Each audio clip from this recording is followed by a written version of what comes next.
Donc Macron a le droit de penser cela. Comme chef d'État, il ne peut pas le dire, sauf à savoir qu'il va déclencher une crise. Lorsqu'un ministre italien vient au secours des Gilets jaunes, qu'est-ce que l'on fait? On rappelle notre ambassadeur parce qu'on estime que c'est une ingérence dans la politique française. Donc, qui pense cela? Il y a peut-être d'autres gens, effectivement, qui pensent que le régime algérien surjoue la mémoire pour solidariser une population qui est héritée par son comportement. C'est pas à lui de le dire. Mais c'est pas à lui de le dire.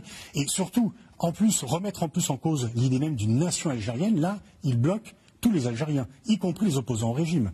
Les opposants au régime auraient peut-être été contents de voir mettre le régime en cause, mais que l'on dise que l'idée qu'une nation algérienne n'existait pas, la colonisation, c'est quand même très grave par rapport à toute l'histoire mémorielle entre les deux pays. Mais une fois encore, la diplomatie, je veux dire, il y a un livre qui est sorti sous un autre président, le président ne devrait pas dire ça. Non, un président ne devrait pas dire ça. Nous cinq, on a le droit de le dire, parce qu'on n'est pas en responsabilité, mais quand on est en responsabilité, on n'insulte pas, sauf à savoir que ça va déboucher sur une crise, surtout avec un pays avec lequel les relations sont aussi éruptives que l'Algérie.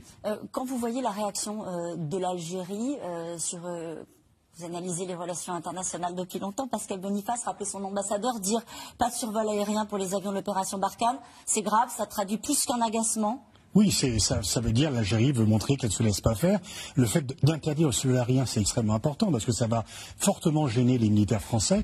Et lorsque l'Algérie avait autorisé, lorsque François Hollande était président, les avions militaires français de passer sur le ciel algérien, c'était vécu comme un signe important de rapprochement puisqu'ils acceptaient que des militaires français puissent revenir. C'est une première. Et donc là, le fait de revenir là-dessus, c'est effectivement très grave.